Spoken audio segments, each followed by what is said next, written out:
The town of Holleridge was quiet at dawn. The kind of quiet that pressed against your chest and reminded you that the world could move on just fine without you. Fog rolled in from the river, swallowing the street lamps one by one. I stood by my window, wrapped in a wool cardigan, watching as the mist blurred the edges of the world. Every morning began like this, still, grey and soundless. Just the way I needed it to be. I hadn't spoken a word in 8 years. Not a whisper, not even in my dreams. People in town said I'd lost my voice in an accident when I was a teenager. Some kind of trauma that left me mute. It was a story I'd let them believe. It was safer that way. In truth, my silence wasn't an accident. It was a choice. A survival instinct. Because if I ever spoke again, he would hear me. My name is Lyria Harley. I'm 26 years old. And I've been hiding from the Alpha King. Since the night my world burned to ash. The bell above the bookstore door jingled as I turned the sign from closed to open. Inside, the scent of old paper and rain-damp wood wrapped around me like a memory. The shop wasn't much. Just 3 aisles of worn shelves. A counter with a squeaky stool, and a pot of tea that was always too strong. But it was home. Mrs. Gardner, the owner, trusted me enough to run the place alone. I think she liked the quiet too. She was half deaf and didn't mind that I couldn't speak. We made a strange pair. One who couldn't hear, one who wouldn't talk. By mid-morning, the first few customers wandered in. Tourists mostly, curious about the mute girl who read minds. I smiled politely, rang up their books and kept my distance. Words weren't needed. I'd learned to communicate with small gestures, written notes, and expressions that did most of the talking for me. But even in silence, there were moments when the world felt too loud. Like today. The wind outside picked up suddenly, rattling the glass panes. The lights flickered once, twice. I froze, a cold shiver creeping up my spine. It wasn't just the weather. I could feel it, the faint, electric hum beneath my skin. Something was wrong. That sensation, the one I'd buried deep, pulsed like a heartbeat I'd tried to forget. I pressed my hand against my chest, that the ache only deepened. 8 years of silence. And still the bond hadn't died. I'd once heard people describe soulmates as a blessing. 2 halves of a whole, drawn together no matter what. For wolves, it was more than that. It was blood, instinct, and magic older than the moon itself. When the Alpha King had looked into my eyes that first night, I'd felt it. The tether between us tightening like invisible silk. But bonds can also be chains. I'd run from mine. From him, from everything I was. I crossed borders, hid among humans, and smothered my wolf until I could barely feel her. Still, even after all this time, the air could change, just like it did today. And I'd know. The Alpha King was still out there. The door creaked open, breaking the quiet. A man stepped inside, tall, wearing a dark coat dusted with rain. His boots made soft thuds against the wooden floor. I turned to greet him with a polite nod, but something about him made my pulse trip. He didn't move right away, just stood by the threshold, scanning the shop like he was searching for something he'd lost long ago. His eyes, grey, sharp, storm-coloured, met mine for a heartbeat too long before he gave a slight, almost reluctant smile. "Didn't mean to startle you," he said. His voice was deep, steady, and far too calm. "Didn't realize the store was open so early." I smiled faintly, gesturing to the shelves, the universal sign for feel free to look around. He nodded, his gaze lingering on me for a moment before wandering through the aisles. I tried to go back to my book ledger, but every instinct screamed that something about him was off. Not threatening, just different. He didn't smell like the others. Not of cologne or coffee or rain. There was something wild beneath it. Pine, smoke, and something darker, like the woods after a storm. And the strangest part? The humming in my chest eased. Hours passed. The man stayed longer than anyone usually did, reading bits of old mythology books and tracing the faded covers with his fingertips. When he finally approached the counter, he looked at me again, not with curiosity, but with recognition. "You're not from here," he said quietly. I lifted a brow. Tilting my head questioningly, he hesitated. "Your eyes," he murmured. "They don't belong to this town." My breath caught. I wanted to look away, but something in his tone rooted me. It wasn't flirtation. It was wonder, like he was trying to remember something his heart already knew. He smiled faintly then, setting the book down. "Sorry, just a feeling." He paid, thanked me, and left with a polite nod. The moment the door shut behind him, the world seemed to exhale. That night I couldn't sleep. The fog outside had thickened again, swirling like restless ghosts beyond the glass. I made tea, wrapped myself in a blanket, and sat by the window, trying to read. But my mind kept circling back to the man. His voice, his scent, the way my pulse had quieted for the first time in years when he'd been near. Closed my eyes and let my fingers brush the faint scar at the base of my neck, the mark I'd tried so hard to forget. It was cold beneath my touch, that suddenly warmth spread beneath my skin. Slow and deliberate. My heart stumbled. The mark was glowing. I rose slowly, the mug slipping from my hand and shattering on the floor. Outside, the fog churned violently, like something alive was moving within it. And then, a sound. Low. Haunting, familiar. A howl. It rose from the woods beyond the town.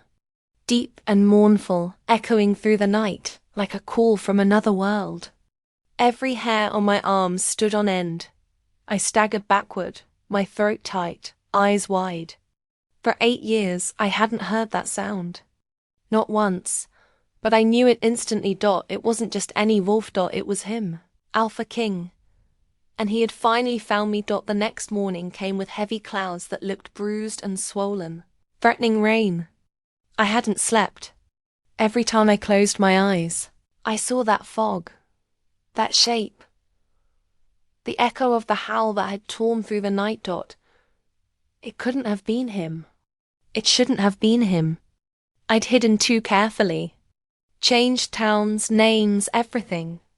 Even the moon itself shouldn't have been able to track me here. But deep down, I knew the truth. Some bonds don't die just because you run from them. The bookstore smelled of dust and paper as usual, but the silence felt heavier that day, stretched thin like glass about to crack. I caught myself glancing at the window every few minutes, expecting to see golden eyes staring back from the mist. By noon, I was shaking so badly that Mrs. Gardner noticed. She touched my arm, her wrinkled hand soft and trembling. "Are you all right, dear?" she asked, reading the note I scribbled in reply. "Didn't sleep. Heard wolves." She frowned, glancing toward the window. "Wolves? Here? Not in this part of the valley. Surely. Haven't been any in years." Her words should have been comforting. Instead, they sounded like a lie the world was telling itself to stay calm. That afternoon, the man from yesterday came back. He stood in the doorway again, the wind pushing against him like it wanted to keep him out. For a heartbeat, we just stared at each other. Something flickered behind his eyes, something almost sad. "Rough night?" he asked. His tone was casual, but there was tension in the air. He knew something. I shook my head and forced a small smile. He nodded, though I could tell he didn't believe me. When he walked past me, that strange hum beneath my skin returned, faint but real. It was the same quiet pull that had haunted me years ago, the one I'd spent nearly a decade trying to silence. He moved through the aisles like he was listening to something only he could hear. At one point, He paused by the mythology section, fingers tracing a book titled Legends of the Northern Moon. "Funny," he murmured, not looking up. "This town reminds me of the old stories. The kind about creatures hiding in plain sight." I felt the chill slide down my spine before I could stop it. His words were too pointed, too knowing. When he finally met my eyes again, there was something there, not accusation, but recognition. Like he could sense the lie wrapped around me. I turned away, pretending to dust the counter. My heart was pounding so loudly I was afraid he'd hear it. He left soon after, but when the bell above the door jingled shut, the silence that followed wasn't relief.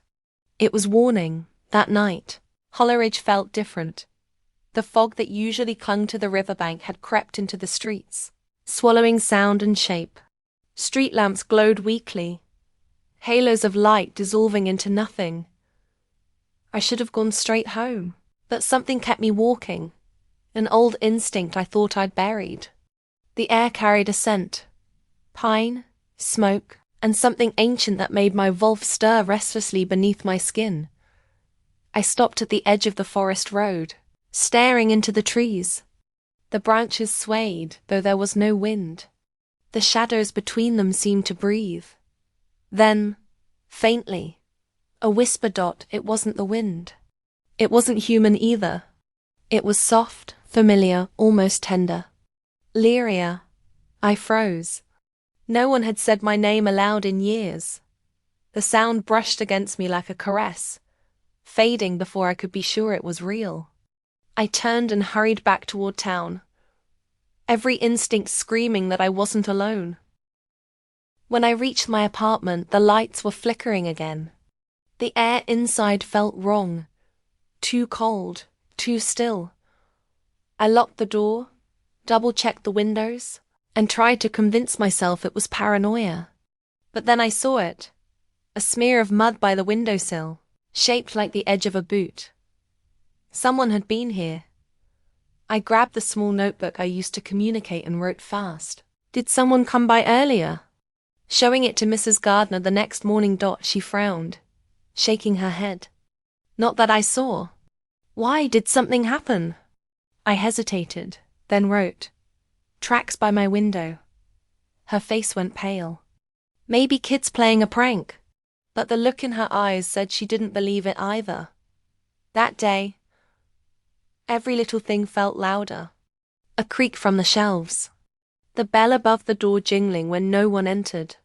The air shifting like someone walking just behind me. Once, when I looked up from restocking the counter, I saw a shadow move across the far wall. Tall, broad, moving against the light. I spun around. No one was there. Later that evening, I found a folded piece of paper tucked between the pages of Legends of the Northern Moon. It wasn't part of the book. The handwriting was rough but elegant, inked in dark blue. "You can run, but the bond remembers." I felt the world tilt. My breath caught, the paper trembling in my hands. There was no signature, no name. Just the faintest trace of a scent that made my pulse stumble. Pine, smoke, and silver rain. I burned the note in the sink that night, watching the edges curl and blacken, but the smell clung to me long after the ashes turned cold. The dreams began again. At first, they were fragments, flashes of the past. A silver forest, a pair of eyes burning gold in the dark. The sound of my own voice screaming his name before silence swallowed it forever. Then they became clearer. In one, I stood in a clearing under a crimson moon. He was there, the Alpha King, his face half shadow, half light. "Why did you run?" he asked. My lips wouldn't move. My voice was gone again, trapped in my throat. He stepped closer. "You think silence will save you?" The air around us trembled. His hand reached toward my face, and before it touched me, I woke up with a cry that never reached my lips. The next morning, the town was abuzz. Strange night, the baker said as I passed. Dogs barking, people swearing they saw wolves near the river. Mrs. Gardner locked the door early, muttering about omens and bad weather by dusk. The fog had thickened so much it looked alive. The street lamps blinked out one by one, until the town drowned in grey dot as I walked home. I felt it again, that pulse beneath my skin, matching my heartbeat. My wolf was restless, pacing inside me. Every instinct said run. But from what? I didn't know. Then I heard footsteps behind me, slow. Steady, deliberate. I turned. But the street was empty. The sound stopped. I forced myself to walk faster, my breath fogging the air. At the corner near my apartment, I saw movement, a tall shape standing where the fog was thickest. He didn't move, didn't speak, just stood watching. I couldn't see his face, only the faint glint of gold where eyes should be. When I blinked, the shape was gone, but in the silence that followed, the whisper returned, closer this time. You can't hide forever, Lyria.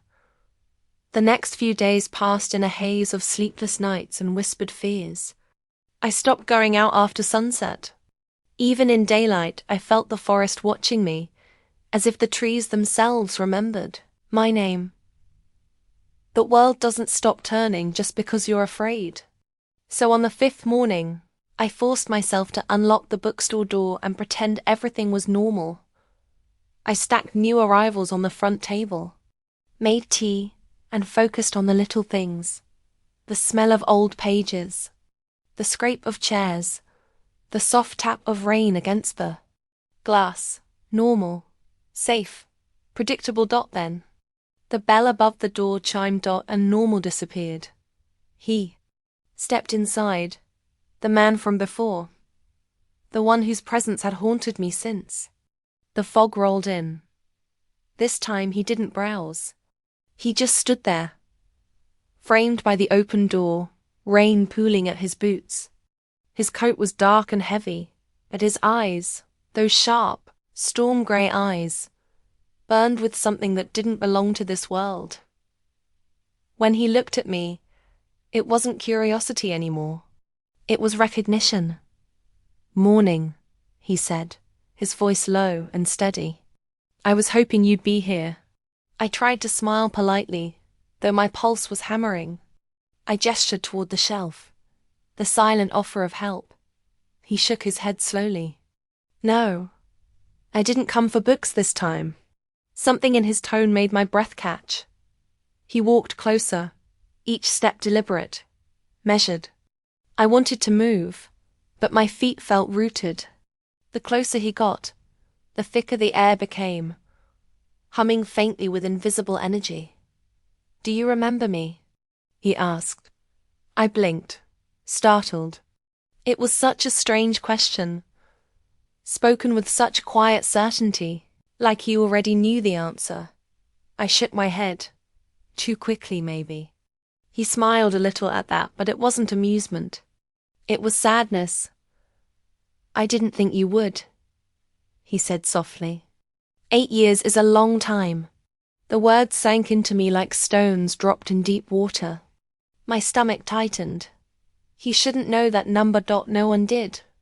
I took a step back, nearly bumping into the counter. His eyes followed the movement, unreadable, as if weighing whether to come closer or let me bolt. Finally he said, I'm sorry. I didn't mean to scare you. His voice carried something unexpected. Gentleness. It was the kind of voice that could break walls if you weren't careful. I just thought I recognized something. His gaze dropped briefly to my hands. The way you move. The way you listen. He was studying me like someone searching for traces of a lost world. A gust of wind rattled the door, snapping me out of the moment. I quickly scribbled a note on my pad and held it up. Have we met before? He looked at the words, then back at me. A slow breath left his chest.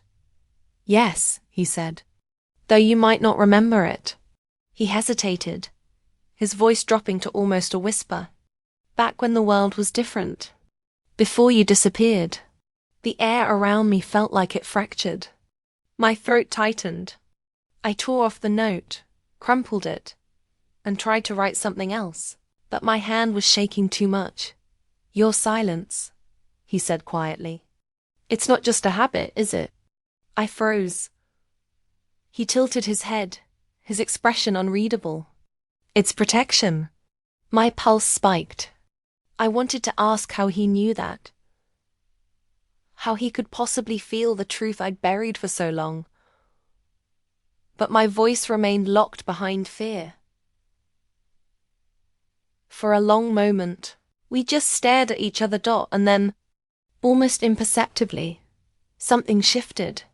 The world around us fell away. The shop, the rain, the creaking floorboards, leaving only that strange, magnetic pull between us. It wasn't logical. It wasn't even human. It was ancient. He finally stepped back, as though he too felt the danger in being so close. Forgive me, he murmured. I'm making you uncomfortable. I shook my head before I even realized it. It wasn't discomfort I felt. It was confusion. Because beneath the fear, there was something else. A flicker of warmth I didn't understand. A memory buried too deep to reach.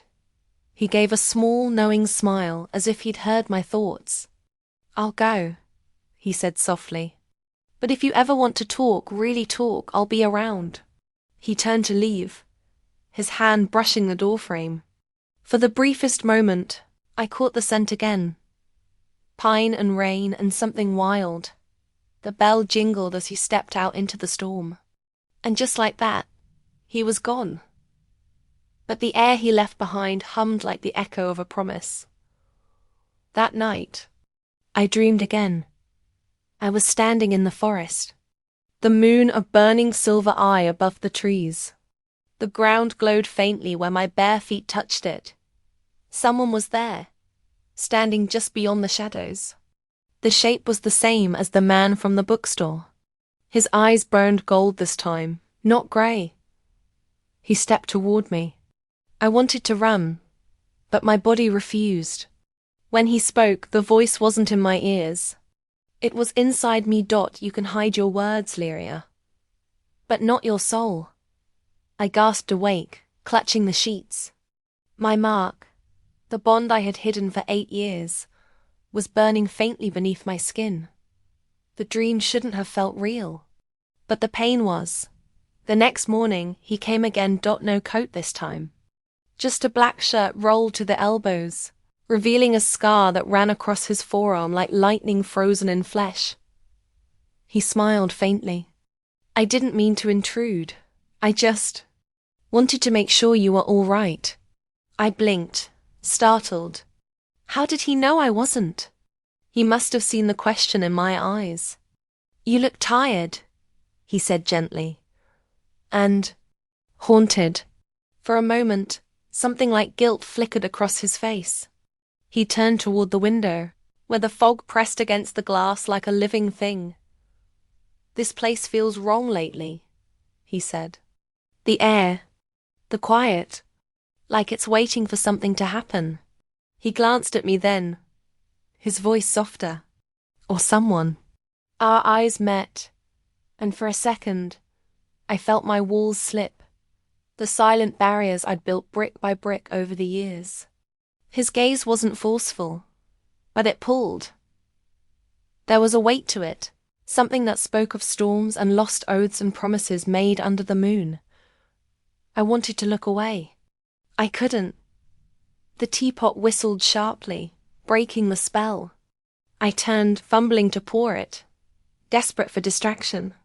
My hands trembled so badly that some spilled, hissing against the counter. When I looked up again, he was gone. Only the door swung softly in the wind. And lying on the counter where he'd stood was a single, folded slip of paper. I opened it slowly. When I reached my apartment, the lights were flickering again. The air inside felt wrong. Too cold. Too still.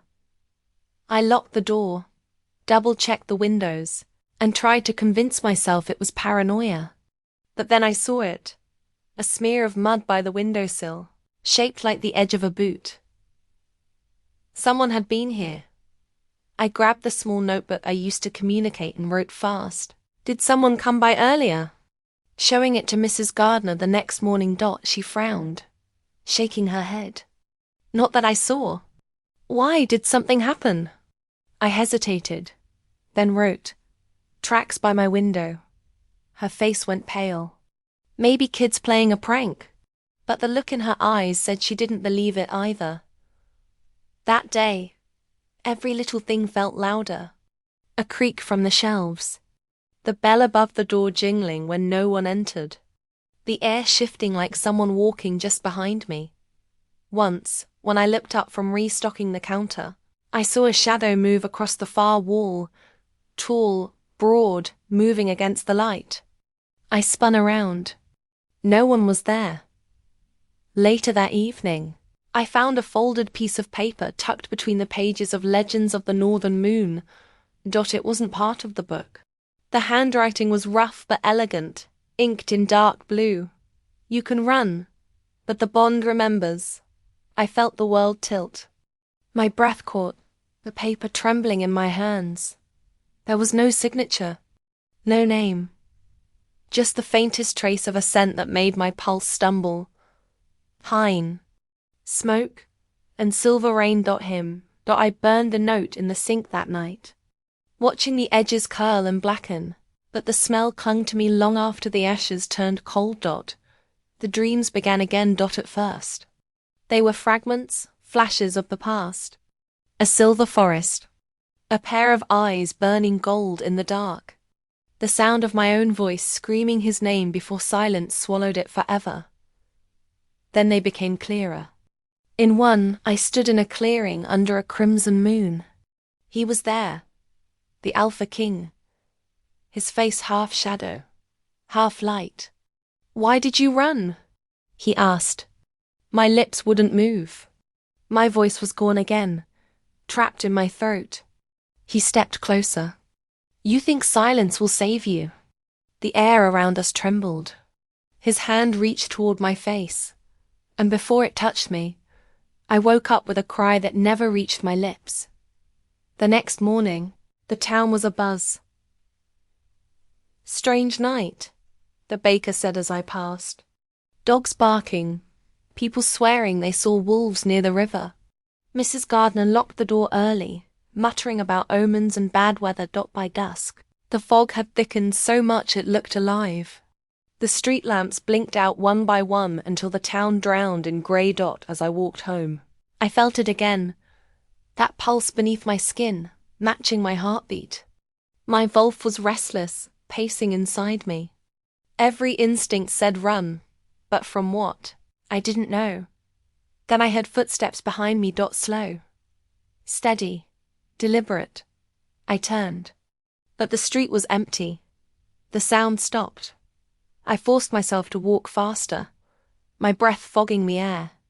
At the corner near my apartment, I saw movement. A tall shape standing where the fog was thickest.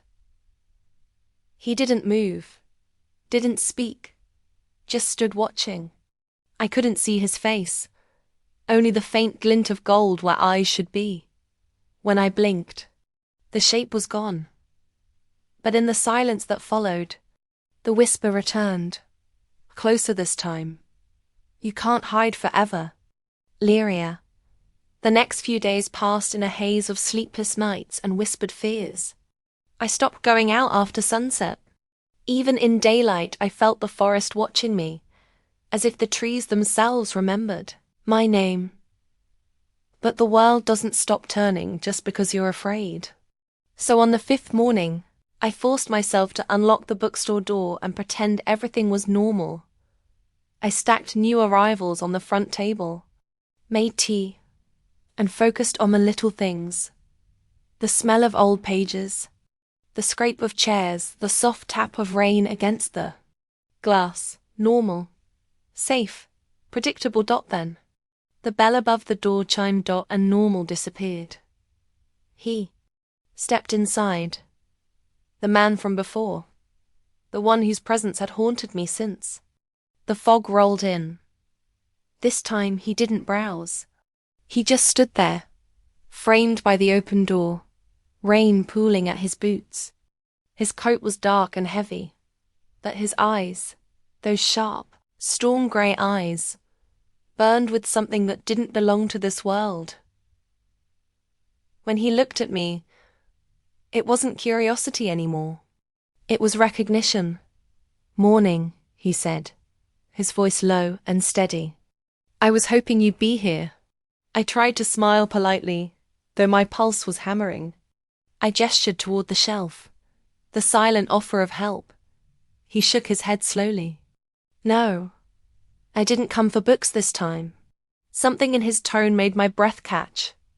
He walked closer, each step deliberate, measured. I wanted to move, but my feet felt rooted. The closer he got, the thicker the air became, humming faintly with invisible energy. "Do you remember me?" he asked. I blinked, startled. It was such a strange question, spoken with such quiet certainty, like he already knew the answer. I shook my head. Too quickly, maybe. He smiled a little at that, but it wasn't amusement. It was sadness. "I didn't think you would," he said softly. 8 years is a long time. The words sank into me like stones dropped in deep water. My stomach tightened. He shouldn't know that number. No one did. I took a step back, nearly bumping into the counter. His eyes followed the movement, unreadable, as if weighing whether to come closer or let me bolt. Finally, he said, "I'm sorry. I didn't mean to scare you." His voice carried something unexpected, gentleness. It was the kind of voice that could break walls if you weren't careful. I just thought I recognized something. His gaze dropped briefly to my hands. "The way you move. The way you listen." He was studying me like someone searching for traces of a lost world. A gust of wind rattled the door, snapping me out of the moment. I quickly scribbled a note on my pad and held it up. "Have we met before?" He looked at the words, then back at me. A slow breath left his chest. "Yes," he said. "Though you might not remember it." He hesitated, his voice dropping to almost a whisper. "Back when the world was different. Before you disappeared." The air around me felt like it fractured. My throat tightened. I tore off the note, crumpled it, and tried to write something else, but my hand was shaking too much. "Your silence," he said quietly. "It's not just a habit, is it?" I froze. He tilted his head, his expression unreadable. "It's protection." My pulse spiked. I wanted to ask how he knew that. How he could possibly feel the truth I'd buried for so long. But my voice remained locked behind fear. For a long moment, we just stared at each other. And then, almost imperceptibly, something shifted. The world around us fell away. The shop, the rain, the creaking floorboards, leaving only that strange, magnetic pull between us. It wasn't logical. It wasn't even human. It was ancient. He finally stepped back, as though he too felt the danger in being so close. "Forgive me," he murmured. "I'm making you uncomfortable." I shook my head before I even realized it. It wasn't discomfort I felt. It was confusion. Because beneath the fear, there was something else. A flicker of warmth I didn't understand. A memory buried too deep to reach. He gave a small, knowing smile, as if he'd heard my thoughts. "I'll go," he said softly. "But if you ever want to talk, really talk, I'll be around." He turned to leave, his hand brushing the doorframe. For the briefest moment, I caught the scent again. Pine and rain and something wild. The bell jingled as he stepped out into the storm. And just like that, he was gone. But the air he left behind, hummed like the echo of a promise. That night, I dreamed again. I was standing in the forest, the moon a burning silver eye above the trees. The ground glowed faintly where my bare feet touched it. Someone was there, standing just beyond the shadows. The shape was the same as the man from the bookstore. His eyes burned gold this time, not grey. He stepped toward me. I wanted to run, but my body refused. When he spoke, the voice wasn't in my ears. It was inside me. You can hide your words, Lyria, but not your soul. I gasped awake, clutching the sheets. My mark, the bond I had hidden for 8 years, was burning faintly beneath my skin. The dream shouldn't have felt real, but the pain was. The next morning, he came again. No coat this time. Just a black shirt rolled to the elbows, revealing a scar that ran across his forearm like lightning frozen in flesh. He smiled faintly. I didn't mean to intrude. I just wanted to make sure you were all right. I blinked, startled. How did he know I wasn't? He must have seen the question in my eyes. You look tired, he said gently. And haunted. For a moment, something like guilt flickered across his face. He turned toward the window, where the fog pressed against the glass like a living thing. This place feels wrong lately, he said. The air, the quiet, like it's waiting for something to happen. He glanced at me then, his voice softer. Or someone. Our eyes met, and for a second I felt my walls slip, the silent barriers I'd built brick by brick over the years. His gaze wasn't forceful, but it pulled. There was a weight to it, something that spoke of storms and lost oaths and promises made under the moon. I wanted to look away. I couldn't. The teapot whistled sharply, breaking the spell. I turned, fumbling to pour it, desperate for distraction. My hands trembled so badly that some spilled, hissing against the counter. When I looked up again, he was gone. Only the door swung softly in the wind. And lying on the counter where he'd stood was a single, folded slip of paper. I opened it slowly. Don't be afraid of your voice. My breath caught. I looked out into the fog-drenched street, but he'd vanished once more. Still, I could feel it, his presence, lingering like a storm that hadn't yet broken. And somewhere deep inside, beneath all the fear, something I hadn't felt in years began to stir. Not terror, not grief, something far more dangerous. Hope. The first time the world broke open. It happened quietly, like a whisper that turned into a scream. It began with small things. The temperature in my cottage dipped sharply, even though the fire still burned bright. My reflection in the window seemed delayed, as though the glass were thinking before giving me back my face. The air outside hung heavy, and the birds that used to sing at dawn were silent now. I told myself I was imagining it, that it was just exhaustion, or the weight of the strange man's presence still echoing in my thoughts, the Alpha King, as my nightmares had begun to name him. But deep down, I knew it was something else. One morning, I went to fetch water from the stream behind my house.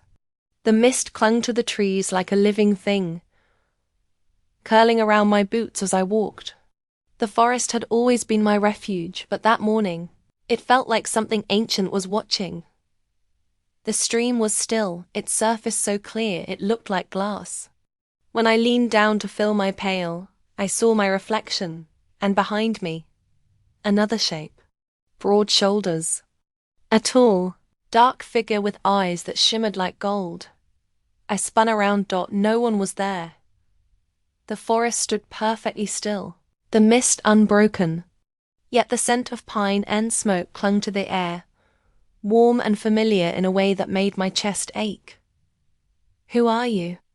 I whispered, though I hadn't spoken aloud in years. And for the briefest heartbeat, I thought I heard an answer. A voice that wasn't mine, carried on the wind deep, steady, and laced with sorrow. You already know. The rest of the day passed in fragments. My hands trembled as I chopped wood. I forgot to eat. The shadows under the trees grew longer, darker, as though the sun itself feared to linger. When night came, I lit every candle in the cottage, their soft glow pushing back the darkness. I sat by the window, listening to the forest, waiting. And then the scratching began. At first, it was faint, a soft drag of claws against the wood outside, then heavier, closer, circling the house. My breath caught in my throat. I reached for the old iron poker by the hearth, though I knew it would do nothing against what I felt beyond those walls. The door rattled once. Then again. I wanted to scream, but no sound came. My voice, the one I'd buried for 8 years, stayed trapped inside my chest. Then, silence. For a full minute, I heard nothing but my heart pounding. And then softly came the sound of breathing. Right outside the door. Slow. Deep. Almost human. I didn't move. The candles flickered violently, and one by one they went out. The last flame guttered as the latch on the door shifted, creaking slightly as though testing me. I stumbled back, clutching the poker like a lifeline. The door didn't open. Instead, a voice whispered through the crack, so low it barely stirred the air. You can hide your voice from the world, little one, but not from me. I froze. That voice, I knew it. The one that had haunted my dreams. The Alpha King. The next morning, the world looked almost normal again. But normal had lost all meaning. My porch was marked with faint claw prints that shimmered silver under the morning light. The stream water glowed faintly when I touched it. And in the sky above the forest, crows gathered in strange, perfect circles. Something had shifted. The line between my quiet, human life and the supernatural world beyond it had been shattered. I tried to go to the village, but the air itself seemed to resist me. Every path I took twisted back toward the woods. Even the sunlight dimmed when I stepped too far. It was as if the forest wanted me to stay. Or as if he did. That night, I dreamed again, but it didn't feel like a dream. I stood in a moonlit clearing, surrounded by towering pines. The mist glowed faintly, and there he was, tall, fierce, his presence both terrifying and magnetic. His eyes glowed like firelight, and when he spoke, it was as though the ground itself trembled. You were born of 2 worlds, he said softly, stepping closer. One that fears the night and one that commands it. I shook my head. No, I'm just... His gaze held mine, silencing me. You were not just anything. You were hidden for a reason. You silenced your voice to survive. But your silence cannot last forever. The words hit something deep inside me. Something that had been waiting to wake. And then the dream broke apart in a rush of sound howling. Roaring, the forest alive with unseen power. When I awoke, my window was wide open. And on the windowsill, in the pale morning light, lay a single black feather streaked with silver. It pulsed faintly like a heartbeat. That day I didn't speak. I didn't dare. But I finally understood one thing. Whatever was happening was no longer a coincidence.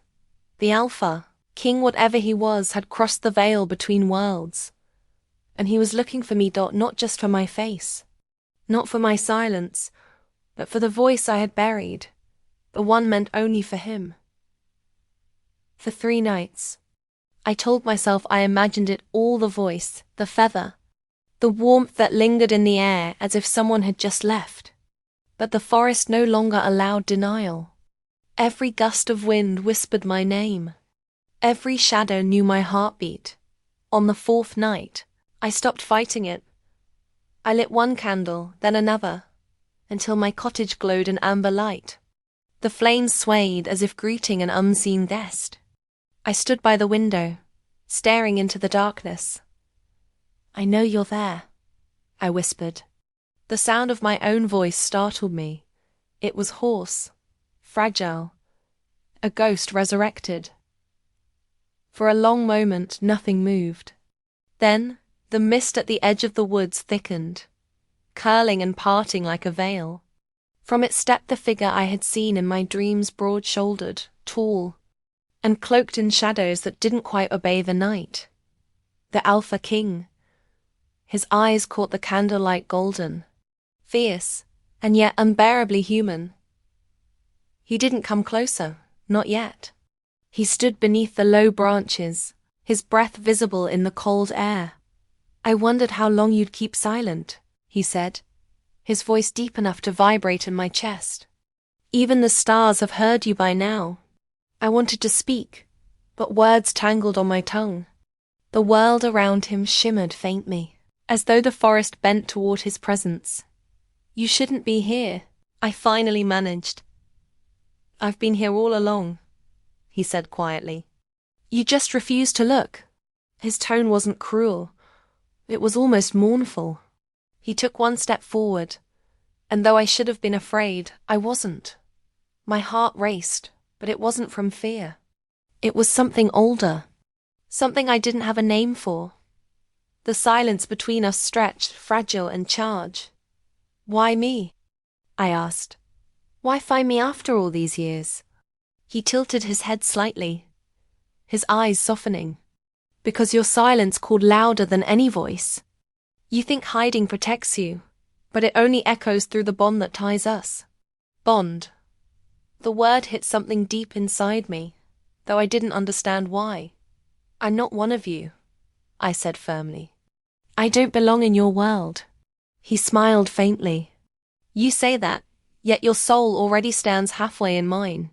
The candle flickered violently between us, and for an instant I thought I saw him differently, his outline sharper, the faint shimmer of fur along his jawline, his eyes almost glowing dot, and then, just as quickly, he was only a man again.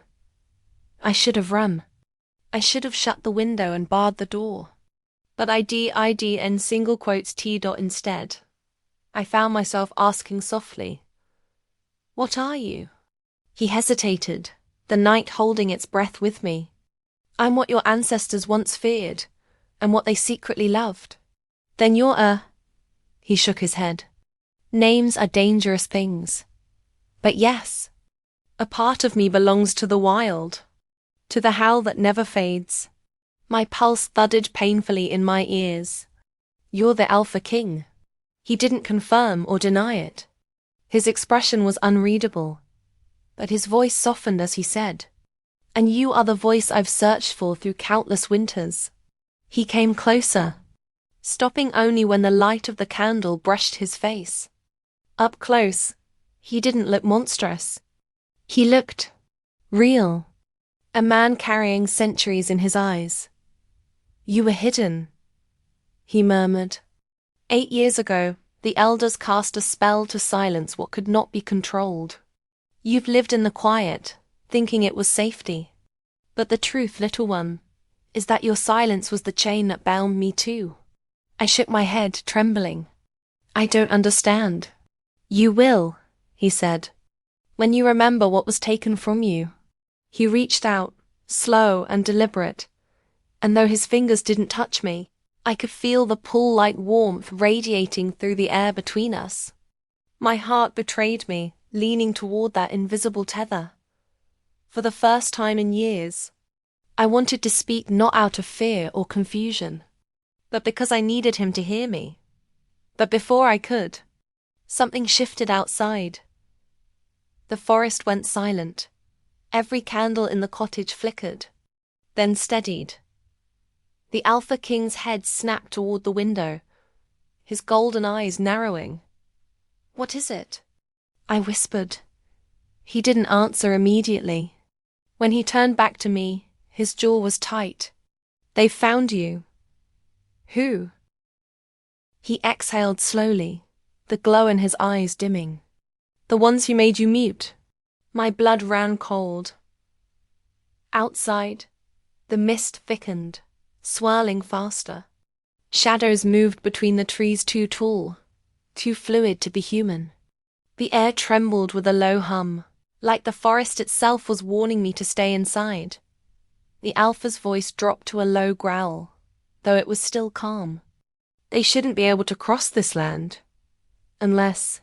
He stopped, his expression darkening. Unless what? I asked. He looked at me then, really looked, his gaze filled with a sorrow that made my throat ache. Unless someone in your world let them in. The words hung between us, heavy and final. I took a step back, my mind racing. Who could have known? I hadn't spoken to anyone beyond the village in years. I hadn't even spoken aloud until tonight. How do I stop them? I asked. You can't, he said softly. But I can. He turned toward the forest, his cloak rippling as the wind rose. For a heartbeat, his outline blurred, and then I saw it. His shadow on the ground stretched long and inhuman, spreading out behind him. A wolf silhouette, majestic, ancient, and as the wind tore through the trees, the faint echo of a howl rolled through the night low, mournful and impossibly beautiful. I stared at him, frozen between awe and fear. He glanced back at me once, eyes gleaming gold in the darkness. Stay inside, he said. And whatever you do, don't call my name. Then he was gone, swallowed by the mist. The forest erupted with sound, leaves thrashing, branches snapping, the echo of something powerful moving unseen. I pressed my hand against the window, my breath fogging the glass. The candle beside me trembled, its flame almost dying. And then I saw it just for a moment. Two glowing eyes in the darkness. Not his, colder, paler. Watching, a chill raced down my spine. Whoever they were not like him. The night had changed, and so had I, because for the first time, I wasn't just hiding from the world. The world was coming for me. The forest didn't sleep that night. I sat by the window, clutching a candle that had long since burned low, watching the mist churn and twist under the moonlight. Every so often, I caught glimpses of movement, shadows darting, eyes flickering like dying stars, the faint echo of snarls carried by the wind. He was out there, the Alpha King, protecting me, he had said. But from what? My reflection trembled in the glass, pale and frightened. I didn't know which terrified me more, the creatures in the woods, or the man who fought them, because I'd seen it now. His shadow wasn't human. It was something wild, ancient. And hungry. At dawn, the forest fell silent again. The mist began to lift, curling away from the trees like smoke after a fire. I stepped outside, every sound sharp against the stillness. The ground was scarred with claw marks deep, furious gouges cutting through the earth. There was no blood, no sign of struggle, only the faint scent of iron and pine. And there, at the edge of the clearing, he stood. The Alpha King. His dark cloak was torn, and faint streaks of silver dust clung to his hands. He turned slowly as I approached, his golden eyes meeting mine. You shouldn't be out here, he said, his voice quieter than usual, tired, but still powerful. I needed to know you were alive. His lips twitched, a ghost of a smile. Alive, he echoed softly. That depends on what you think that means. I hesitated, my heart pounding. What are you? I asked. He didn't answer right away. Instead, he lifted his hand, letting the morning light spill across his skin. The sunlight didn't burn him, but it bent strangely around him, as if refusing to touch something not entirely of this world.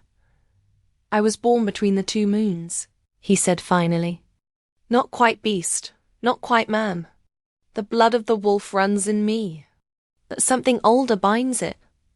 Older. He met my gaze. The night itself. The curse of the first Alpha. A bond that cannot break, even when the flesh does. I took a step back. You mean, you're... He nodded once. Cursed. Bound to lead the packs of the shadowed lands. Bound to a voice that can free me. His gaze lingered on me. Your voice. My throat tightened. Why me? Because you were born under the same moon, he said softly. You're not human in the way you believe.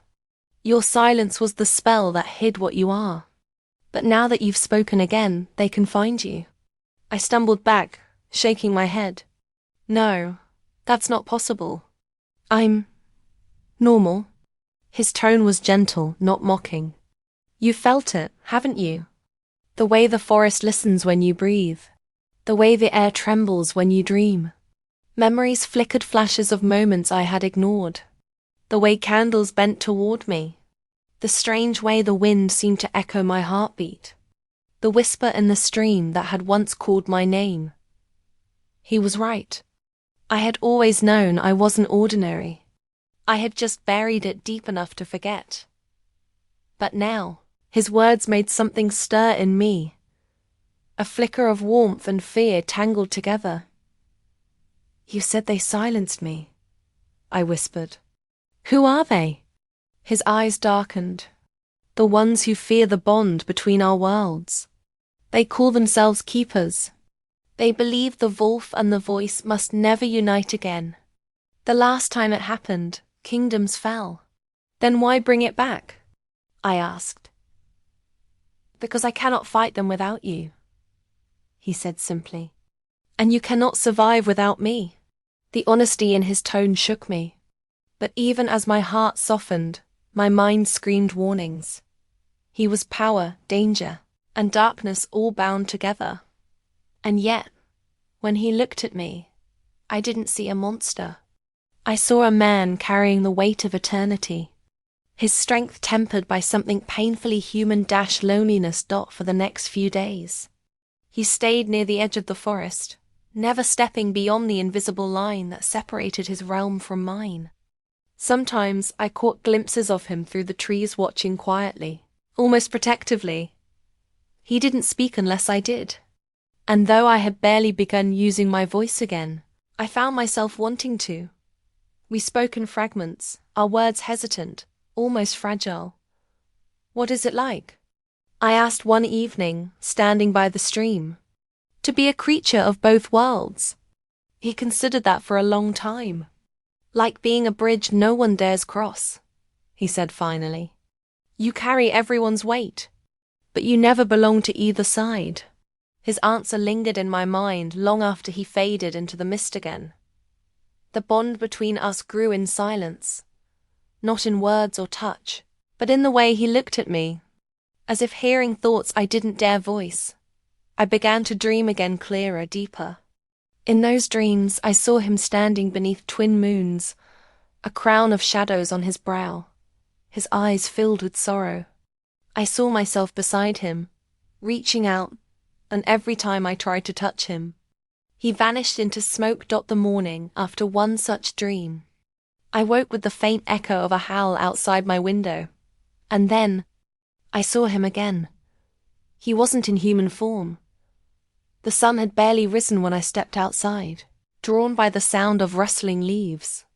At first, I thought it was a deer, but when I looked closer, my heart stopped. A massive wolf stood at the edge of the clearing, its fur dark as night, streaked with silver. Its eyes were the same golden, burning with intelligence and sadness. He didn't move. Neither did I. We just stared at each other, caught between fear and awe. Then slowly, he lowered his head, not in threat, but in acknowledgement. The same reverence he'd shown me in his human form. Alpha, I whispered. His ears twitched. The moment I said it, the forest stirred. The air shimmered and his shape blurred, stretching, twisting, until the man stood before me again, breathing hard as if the transformation cost him more than he'd admit. Don't, he said hoarsely. Don't ever call me that when others might hear. Why? Because that name binds me, he said. And the ones who hunt me hunt it. His warning came too late. Before I could ask another question, a loud crack echoed through the trees, like a branch snapping under great weight. Then another. The air turned cold. He stiffened, eyes darting toward the shadows. They're here. I backed away, my pulse racing. The keepers? He nodded once, his expression grim. They've broken the boundary. He started toward the forest, but something in me, fear, or perhaps desperation, made me call after him. Wait! What if this is a trap? He stopped but didn't turn around. It is, he said quietly. But I can't let them take you again. And before I could stop him, he vanished into the mist. Minutes or maybe hours passed. I didn't know. The forest trembled with distant echoes. Growls, wind, breaking wood. When silence finally returned, I waited by the door, praying he would come back. And when he did, he wasn't alone. He carried something in his arms, a wounded keeper, their cloak torn and eyes filled with terror. I had to, he said, his voice rough. He knows how to break your silence. But the way the keeper looked at me, fearful, desperate, pleading, made my heart twist. And in that moment, a terrible doubt bloomed inside me. What if the Alpha King wasn't my protector at all? What if he was the reason I was silenced in the first place? The next few days passed in a blur of silence and unspoken tension. Every sound in the woods seemed louder now. The snap of a twig, the rush of wind through the branches, the faraway echo of howls that chilled me to the bone. Ever since Elias revealed what he truly was, what he could become, my world had felt like it was breaking apart at the seams. The truth was too heavy to hold, and yet, somehow, I couldn't let it go. I still remembered the look in his eyes when he told me he wasn't entirely human. There had been no arrogance in it, no pride, just sadness. The kind that belonged to someone who'd carried too much pain for too long. And I should have run. Any sane person would have. But instead, I stayed. That evening, as twilight folded itself over the forest, I saw him again. He was standing near the edge of the trees, a silhouette against the dimming sky. His shoulders were tense, his expression unreadable. "Why are you still here?" he asked quietly. His voice carried a roughness that made my chest tighten. I hesitated, my throat aching with words I could never say. The silence between us was almost unbearable. "You should go," he continued, his gaze turning distant. "It's safer that way. My world isn't one you can survive in." He took a step closer, and the fading sunlight caught the faint shimmer in his eyes. Not human, not ordinary. My heart raced. He wasn't just warning me, he was protecting me.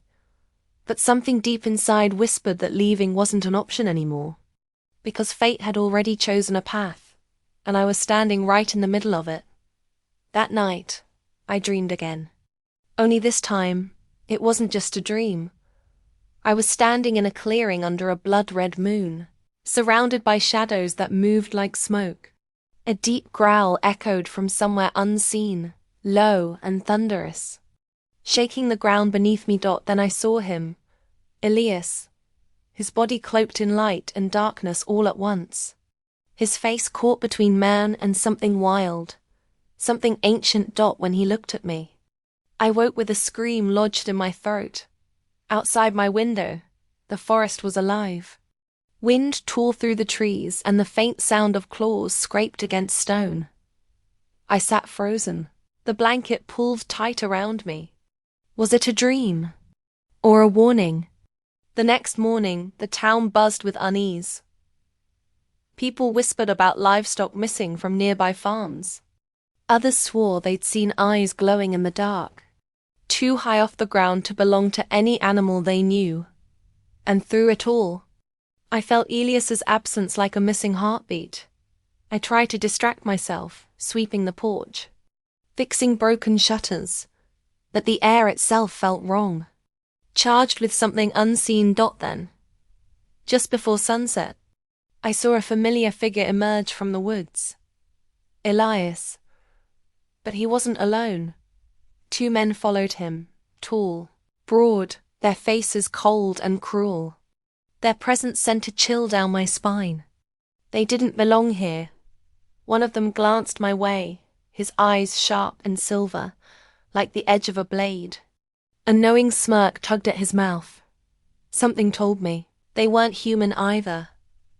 Elias noticed me watching and gave the slightest shake of his head, a silent plea to stay back, and I understood. Danger wasn't coming. It was already here. Later that night, I waited by the window, unable to sleep.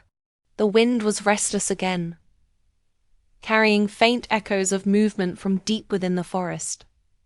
Then, suddenly, a knock at the door. My heart leapt into my throat.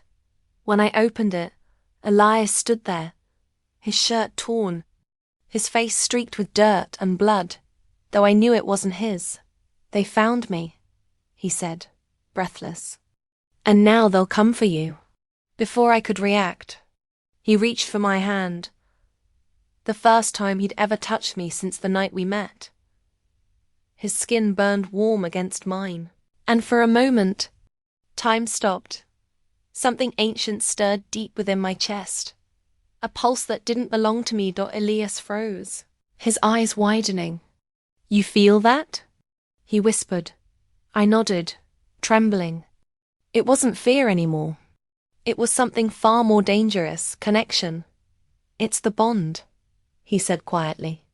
"The one I've been trying to avoid." I blinked, not understanding. "What bond?" He hesitated. "Between an alpha and his true mate." The world tilted. Everything.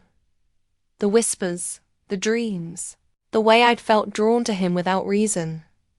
It all made sense now. But it also meant something else. I wasn't just in danger because of him. I was the danger, the weakness his enemies could use to destroy him. Outside, the forest howled with unseen voices. Branches scraped against the windows. Elias turned toward the noise, his expression shifting, not fearful, but fierce. "They're coming," he said. "You have to stay here." He started toward the door, but I grabbed his arm, shaking my head. I couldn't let him face it alone. Even if I didn't understand everything yet, even if I was terrified, I knew one thing for sure. I wasn't meant to keep running. Not anymore. The silence that had protected me for 8 long years suddenly felt like a cage, and I was ready to break it. "Elias," I whispered, my voice trembling, the first word I had spoken in almost a decade. He turned sharply, eyes wide, and before either of us could say another word, a deafening crash shattered the door, and the shadows poured in. The door shattered into splinters. Wind howled through the cabin like a living thing, scattering papers and ash into the air. Shapes moved in the darkness, not human, not fully formed, their eyes flickering silver in the dim light. Elias stood in front of me, his body a shield, his voice low and commanding. "Stay behind me." For a moment I couldn't breathe. The room vibrated with energy, something old, powerful and angry. My heart pounded so hard it hurt. The intruders stepped forward, 2 men, the same ones from before, though now their human guise seemed to flicker, revealing something monstrous beneath. The taller one sneered, the alpha hiding behind a mute girl. How noble. Elias's voice darkened. "She's not yours to touch." The man laughed, a cold, echoing sound. "Not yet. But you know what she is, don't you? Or are you still pretending you can fight fate?" He turned his gaze toward me, and something in that look froze my blood. "You haven't told her, have you?" Elias growled, low, deep and animal. "Leave." But the man didn't. He smiled, showing teeth that were too sharp, too bright. "She's not just your mate, Elias. She's the key." Before I could ask what he meant, Elias lunged. The room exploded into chaos, growls, movement, and wind. I ducked behind a table as glass shattered around us. When it was over, both men were gone, leaving the air heavy with the scent of smoke and pine. Elias stood there, breathing hard, his eyes still burning faintly gold. I stared at him, shaking. What did he mean? The key? He turned away, jaw tight. "You don't need to know." But something in his voice said otherwise. That night, after Elias disappeared into the forest again, I sat alone by the dying fire, my mind spinning. "She's the key." The words wouldn't leave me. I thought back to my childhood, to the dreams that had haunted me long before I stopped speaking. A woman's voice calling my name through mist. The sound of wolves in the distance. The sense that something inside me wasn't quite ordinary. Once, when I was 12, I'd woken in the middle of the night to find strange marks on my wrist. Faint, silver, shaped like a crescent moon. My grandmother had seen them, gone pale, and whispered a prayer under her breath. The next morning, she made me promise never to speak of it. Days later, she died. And after that, I stopped speaking altogether. Now, as I stared into the flickering fire, my skin prickled. The mark, the one I hadn't seen in years, began to glow faintly, right where the old scar had been. I gasped, clutching my wrist. The light pulsed like a heartbeat. Then I heard it. A whisper. Not from the woods this time. From within me. Child of the first moon. The silence was never your curse. It was your protection. I stumbled back, my heart racing. The voice was soft and ancient, like a memory older than time. The flames rose higher for a moment, showing a face within the fire. Not terrifying, but familiar. My grandmother. "Blood remembers," she said. "And yours was never human." Then the fire went out. I woke at dawn to find Elias standing in the doorway, looking like he hadn't slept. His expression softened when he saw me awake, but the shadows under his eyes told me everything. "You heard it, didn't you?" he said quietly. I hesitated. "You mean the voice?" I nodded slowly. He sighed, running a hand through his hair. "Then there's no hiding anymore." I waited, my throat tight, as he took a seat across from me. "There's a reason I found you," he said. "A reason your silence lasted all these years. You weren't hiding from me. You were hiding from them." "Them?" "The old ones," he said. "The council that rules our kind. They fear prophecy, and you were born under one." I blinked, struggling to make sense of it. "A prophecy?" Elias nodded. His voice dropped, almost reverent. "They called you the silent heir. The one whose voice could awaken the first bloodline. The power that even alphas obey. When you disappeared 8 years ago, they thought you were dead. That's why I never looked for you." He looked down, guilt shadowing his face. "Until your voice called me." I stared at him, disbelief and fear twisting in my chest. "My voice?"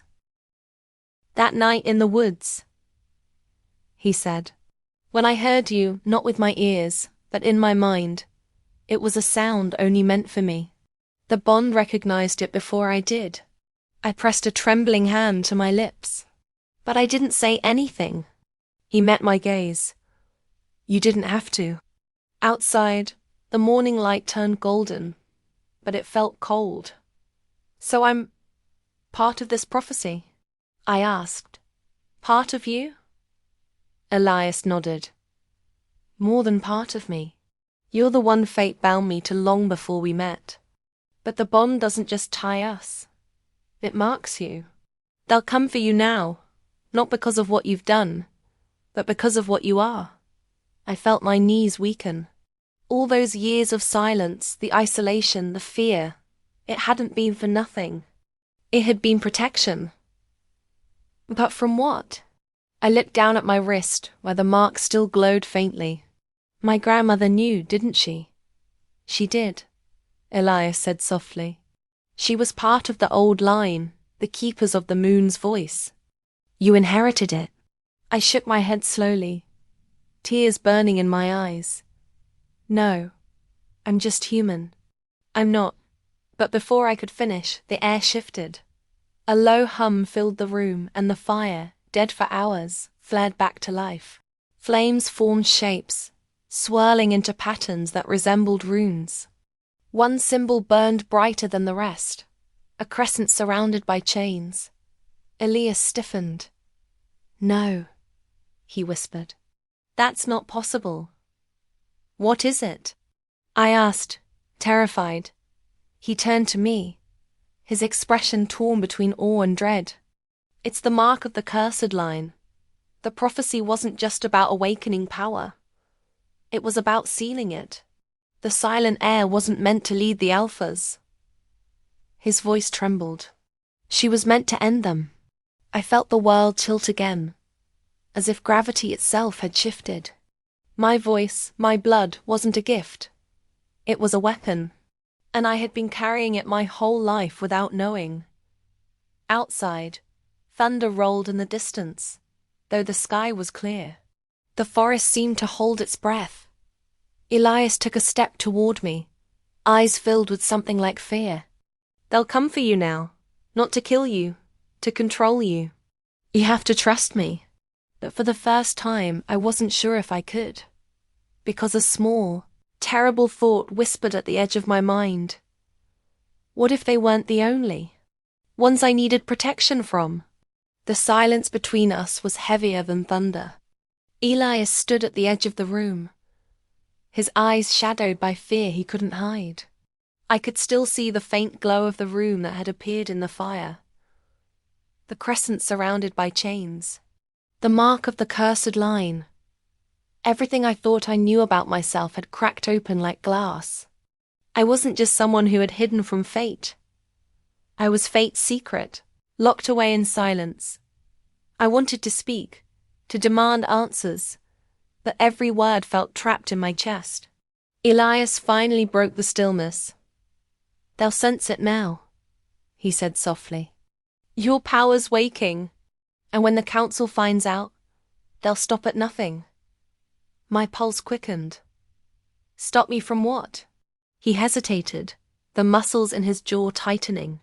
From ending everything they've built. The next few days passed in uneasy quiet. We moved from one safe house to another. An old barn, an abandoned mill, each one surrounded by thick forest, each one colder than the last. Elias hardly spoke. When he did, it was in short commands. Pack light. Stay close. Don't answer if you hear your name in the wind. He was trying to protect me, but part of me wondered if he was also afraid of me at night. I could feel something stirring beneath my skin, a pulse that wasn't entirely my own. The mark on my wrist flared whenever I dreamed, showing visions I couldn't understand. A silver moon dripping with light, a wolf standing alone on a hill, howling not at the sky, but at me, and behind it all, a whisper. The voice that breaks the silence will awaken the end. Or each time I woke gasping. Elias was there, watching from the shadows. Once, I caught him tracing the air with his fingers, murmuring something in a language I didn't know. When he noticed me awake, he quickly turned away. Was that magic? I whispered. His gaze flicked toward me, cautious, guarded, protection, against those who hunt you. He paused. And against you, if I have to. The words cut deeper than I expected. That night, I stayed awake long after he'd fallen asleep, listening to the wind move through the trees. Somewhere in the distance, wolves howled, not the mournful kind, but sharp, commanding. They were calling to their alpha and Elias. Didn't answer. Something was wrong. The next morning I found him outside near the stream, staring at his reflection. His expression was distant, hollow. "Elias," I said softly. He turned slowly, his eyes glowing faintly gold. "They've summoned me back." "Who?" "The council." He said the word like it hurt. "They know where we are." My chest tightened. "You can't go to them." "If I don't, they'll send hunters," he said. "You don't understand what they're capable of." I took a step closer. "Then don't face them alone." He shook his head. "If they see you, they'll know the prophecy is real. And if they do—" He didn't finish. He didn't have to. We both knew what it meant. He left that night. I stood in the doorway as he shifted into the shadows, his tall frame disappearing between the trees. For a long time I just listened to the rhythm of the wind, the silence that followed him, and the ache that settled in his absence. For 8 years I'd been silent by choice. Now the silence felt like punishment. But I couldn't stay still. Not when I knew danger was closing in. I gathered the few things I had: a cloak, a small knife, and the worn pendant my grandmother had left me, and followed the faint trail Elias had taken. The forest felt different now, alive with unseen movement. I could sense it. Eyes watching, footsteps keeping pace with mine, whispers weaving through the trees. "You were never meant to hide." The voice inside me murmured, "You were meant to awaken." By dawn I reached a clearing. The ground was littered with broken branches and scorch marks. The scent of smoke and ash filled the air. And in the middle of it, Elias, on his knees, surrounded by figures cloaked in black. My heart stopped. They circled him like predators, each wearing a silver mark over their hearts, the symbol of the council. The tallest one stepped forward, his voice calm and cold. "You were warned, Alpha. The girl is forbidden. The cursed line must not rise again." Elias lifted his head, his voice steady. "She's not a curse. She's hope." The man's expression hardened. "You would defy the laws written in blood for a mortal girl?" "She's not mortal," Elias said quietly. The air seemed to crackle. Every head turned toward the trees. Toward me. I hadn't realized. I'd stepped into view. One of the cloaked figures moved faster than I could blink. In a heartbeat, he was beside me, his hand cold and strong on my arm. "Found her," he hissed. But before he could drag me forward, something surged inside me, like lightning bursting through my veins. The mark on my wrist flared white, and a pulse of energy knocked him backward, sending him sprawling. Everyone froze. Even Elias. I stood, trembling, breathless, surrounded by the faint shimmer of light. The trees themselves seemed to lean closer. The leader's voice broke the silence. "So it's true." He turned to Elias, a grim smile spreading across his face. "You've doomed us all." Then the air split with a howl, deep, furious, and familiar. A dozen glowing eyes appeared in the darkness. Wolves. Elias shifted in an instant, his form blurring into the shadow of a massive wolf. He lunged toward the council members, forcing them back. I screamed his name, or maybe I thought I did, because what came out wasn't a word. It was sound, raw, powerful, vibrating through the ground itself. Every wolf froze mid-motion. Every council member turned to me in terror. The world seemed to stop. And then, just as suddenly, everything went black. When I opened my eyes, the clearing was empty. The ground was scorched again, the air thick with the scent of burnt pine and moonlight. Elias was gone. The council was gone. Only one thing remained, the silver pendant from my grandmother, lying in the dirt. When I picked it up, it was warm, almost pulsing, and etched with a symbol I hadn't seen before. The same crescent surrounded by chains. Now broken dot, and inside my mind, a voice whispered, "The Alpha King is bound no more." But neither are you. For the first time, the silence inside me wasn't empty. It was alive. And I knew whatever I had unleashed tonight had changed everything. The night after the clearing felt endless.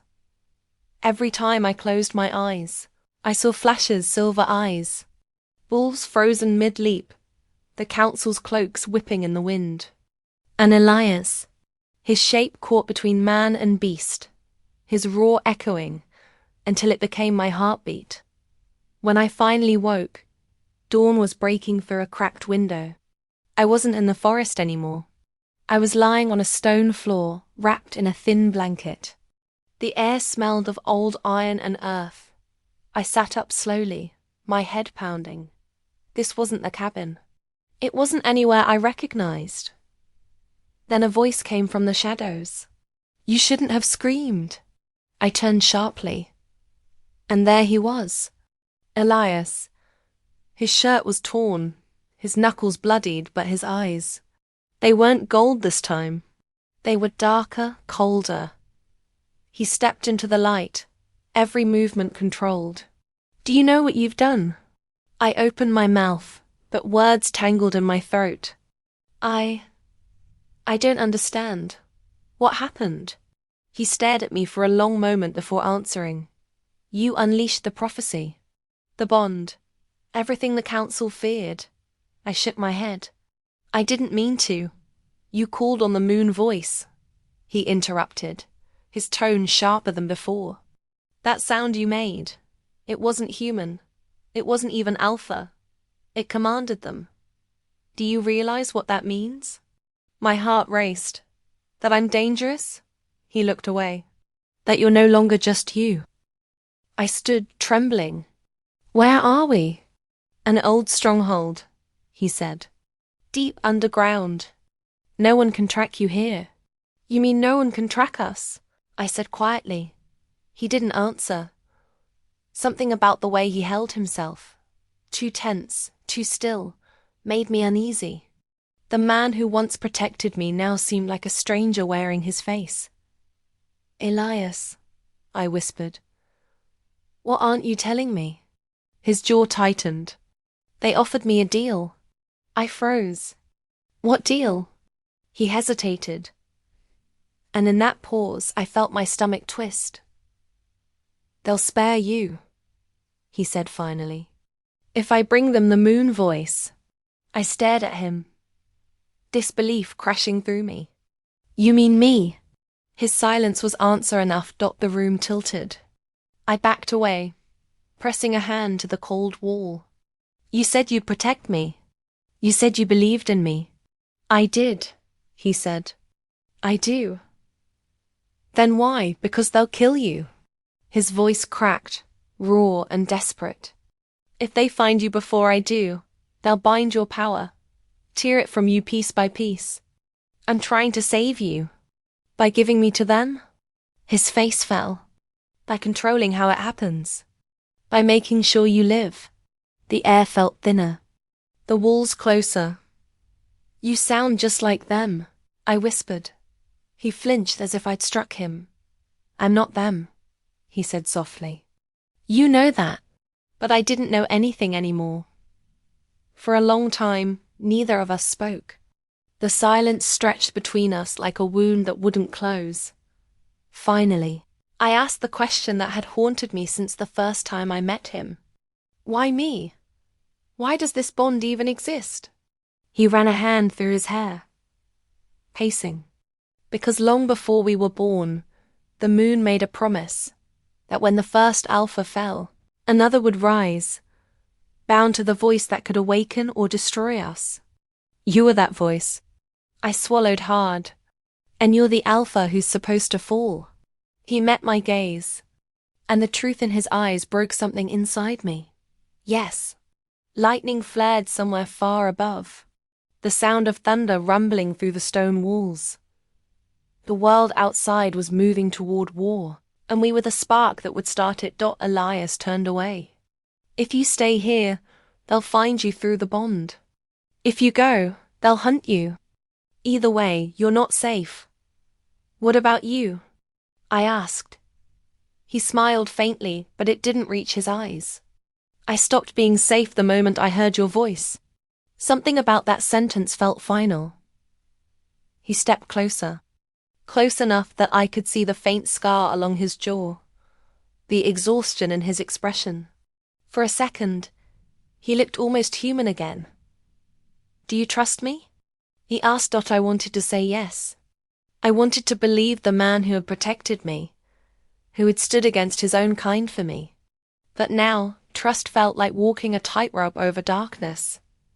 I don't know anymore, I said quietly. He nodded once, as if he expected that. Then trust the bond instead. Before I could ask what he meant, he reached for my hand. His touch sent warmth through me, and then everything went white. When the light faded, we weren't underground anymore. We stood at the edge of a cliff overlooking a vast valley, the sky burning with twilight. Below us, shadows moved. Dozens, maybe hundreds of figures, wolves, men, and something in between. The council's army. They're coming for you, Elias said. For us. I turned to him, panic rising. You said they wouldn't find us. They didn't. His eyes darkened. You called them. I froze. The pendant around my neck was glowing again. Soft, rhythmic, pulsing like a heartbeat. The same mark as before, now fully awake. What's happening? I whispered. The prophecy's completing itself, he said. The bond is fully awakened. Your voice isn't just power anymore, it's a command. Every alpha can feel it now. Every pack. They'll come, not to kill you, but to kneel. My breath caught. That's impossible. No, he said, stepping closer. It's destiny. His eyes glowed gold again, but this time I saw something darker flickering behind them. Something ancient, primal, and no longer entirely Elias. The moon chose you, he said, but it chose me too, and one of us won't survive what comes next. The air trembled. Below us, the first howl rose, deep, echoing, joined by another and another, until the entire valley was alive with sound. I clutched the pendant, heart racing. Elias, please, I whispered. You're scaring me. He took my hand gently. Don't be afraid. When it's over, everything will make sense. Then, before I could speak again, he turned toward the edge of the cliff and stepped off. I screamed, reaching for him, but all I caught was the echo of his fall and the flicker of golden light vanishing into the mist below. The pendant in my hand grew hot, then cracked down the middle, glowing brighter and brighter until it burst into a flare of light dot and through the wind. I heard it, his voice, carried from far below. Find me. Before the moon does. Then the light went out, and the world plunged into darkness. The night the war began. The forest wept, mist hung thick over the trees, and silver moonlight sliced through the clouds like a blade.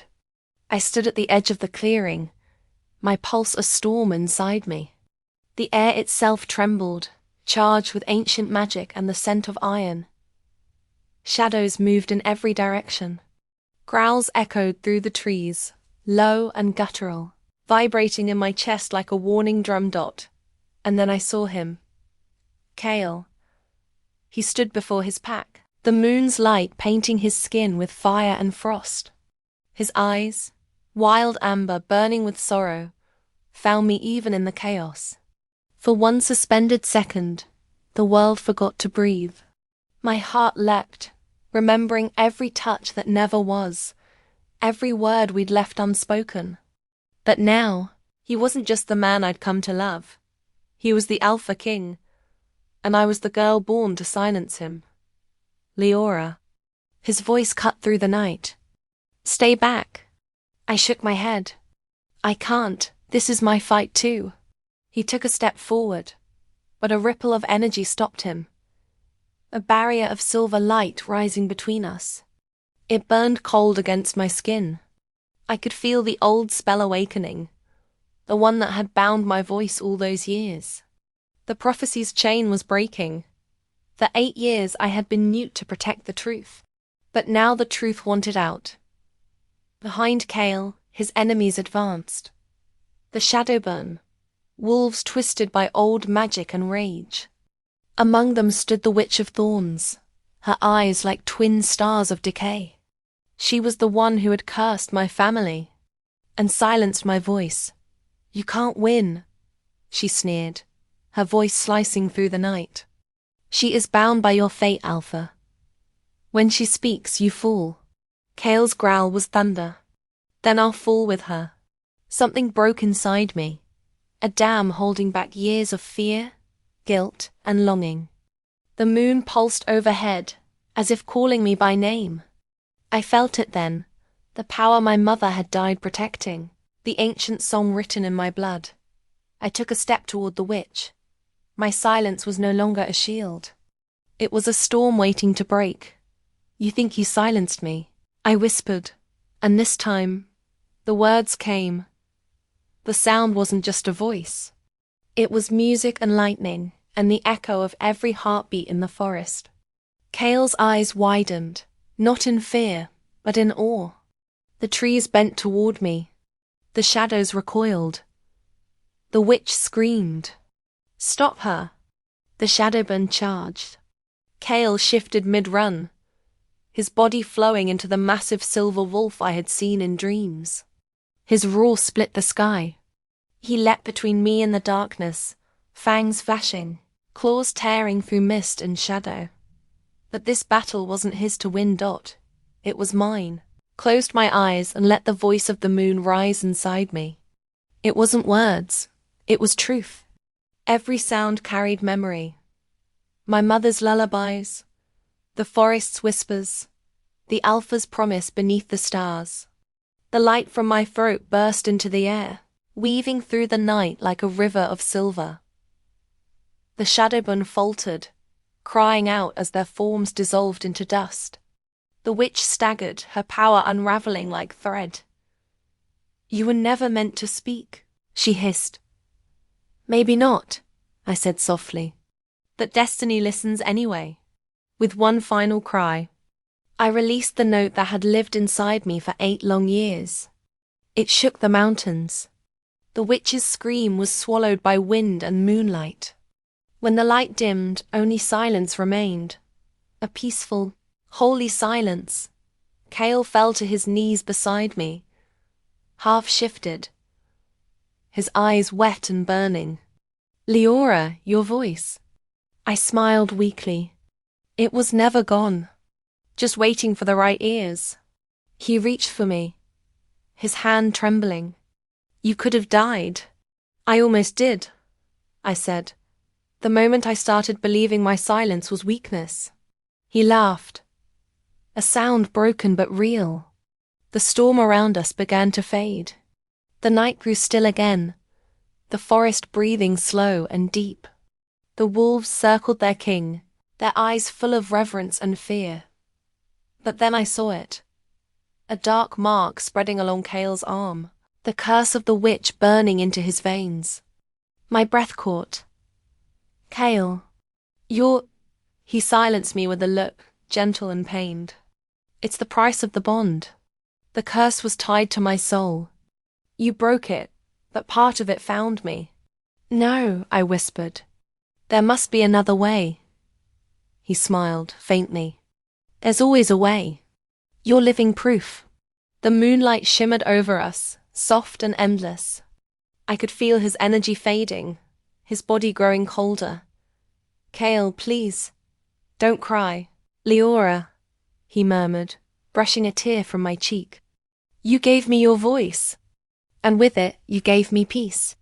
I wanted to scream, to call his name until the stars shattered, but something inside me stopped.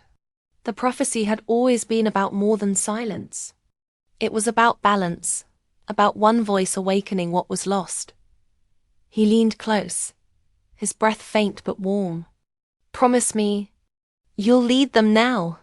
The pack needs a voice that speaks truth. Kale, promise. My throat trembled. I promise. And then, as the dawn broke over the hills, he pressed his forehead to mine. The light touched us both. Gold and silver, life and loss intertwined. When the first rays touched his skin, he whispered the words that would echo through my soul forever. I heard you. Leora, I always did. And then he was gone. A shimmer of light dissolving into the morning air, leaving only his scent and the echo of his heartbeat in the wind. I fell to my knees as the sun rose, my tears falling into the earth that had claimed him. But deep in the forest I heard it, the faint call of a wolf carried on the wind. Not of sorrow, but of promise. The Alpha King was gone, but his voice lived in mine. The morning after the battle, the forest felt both familiar and strange, as though it too was learning how to breathe again. Dew clung to every blade of grass, and the air carried the soft hum of renewal. Yet beneath that calm, I could still feel him. Kale, the Alpha King. The echo of his heartbeat throbbed faintly through the earth, through me. For the first time in years, the silence didn't hurt. It wasn't a prison anymore. It was peace. I stood in the center of the clearing, the same place where the curse had shattered. The moon's light had faded, but its memory lingered on the edges of my skin. A silver warmth, quiet but eternal. Around me, the wolves stood watching, their eyes filled with confusion and grief. They had lost their alpha, but the pack still lived. I wasn't sure how long I stood there before one of them, a young wolf with fur like snow, stepped forward. He bowed his head not to mourn, but to offer something sacred. Recognition. The others followed. One by one, they knelt, and I understood. Kale's final words came rushing back to me. You'll lead them now. The pack needs a voice that speaks truth. A tremor ran through me, not of fear, but of awe. I had never imagined myself a leader. I'd spent most of my life hiding, silent, believing that my words could destroy. But now, as dawn broke and the forest bloomed with light, I saw the truth. My silence had never been weakness. It had been waiting for this. The following weeks were a blur of healing and rebuilding. The Shadowburn were gone, their curse broken. The Witch of Thorns had vanished into dust, leaving behind only the memory of her cruelty.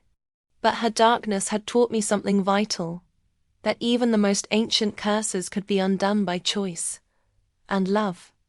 The pack followed me, not out of fear or tradition, but out of trust. I learned to speak again, carefully, gently. Each word felt like an offering. And though I missed Kale with every breath, I carried his presence within me.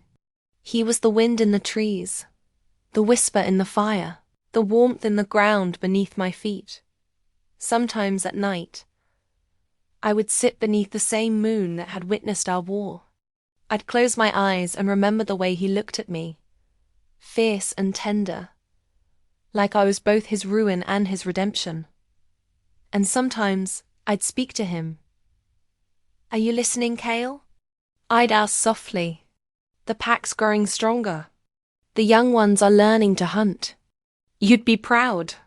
And always, the wind would answer, gentle and warm against my cheek, like a hand brushing away tears. Months passed. The forest healed. So I had found a rhythm in the quiet, a way to lead that didn't rely on power, but on presence. The wolves had begun calling me Leora, the Silver Voice. I didn't feel like a queen, just a keeper of promises. But one night, as the first snow began to fall, something shifted. I woke to the faint sound of howling in the distance, a melody that didn't belong to any living wolf. It was haunting, beautiful, and heartbreakingly familiar. My heart stuttered. I stepped outside, the cold biting gently at my skin. The forest stretched before me, glittering under moonlight. The howl came again, clearer now. Cale's voice. I followed it through the trees until I reached the ridge above the valley. The same place he'd once told me was sacred, where the moon kissed the earth. And there, on the frozen ground, the snow shimmered in the shape of a wolf's paw print, glowing faintly silver dot my breath caught. I knelt beside it, tracing the edges with trembling fingers. Warmth pulsed from the mark, steady as a heartbeat. Cale, I whispered. The wind stirred, soft, tender. And in that breeze I heard it. I never left. Tears slipped down my cheeks, hot against the winter air. The ache in my chest didn't vanish. It transformed. It became something vast and steady, like the roots of the forest itself. He wasn't gone.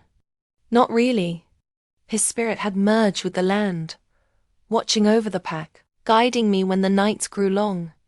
And maybe that was the truest form of love. Not possession, but presence. Not holding on, but becoming something that could never be lost. Seasons turned. The pack grew under my care. Pups were born. The woods thrived. And through it all, the moon continued to rise, full and forgiving. One evening, as I stood beneath its glow, a young wolf approached. His eyes were golden, his presence calm. He stopped beside me, gazing at the horizon. "Do you think the Alpha King still watches us?" he asked quietly. I smiled, my voice soft but strong. "He does. In every breath you take.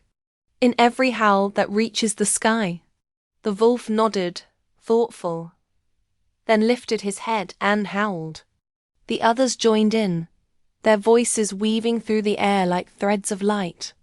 I closed my eyes and let the sound wash over me. When my turn came, I lifted my face to the moon and sang, not in fear, not in grief, but in gratitude. My voice carried across the valley, strong and clear, rising into the heavens. For the first time, it wasn't bound by prophecy or pain. It was free. And somewhere, far beyond the veil of this world, I knew Cale heard it too. That night, I returned to my cabin and placed my hand on the window, looking out at the moonlit forest. I smiled through the quiet. "I stayed silent for 8 years, I whispered. But when I finally spoke, it wasn't just my voice he heard. It was my soul. The wind answered softly, wrapping around me like an embrace. And I knew then, my story wasn't about silence or destiny, or even the Alpha King who had found me. It was about the power of being heard. Truly, deeply heard, and the love that remains long after the last word fades.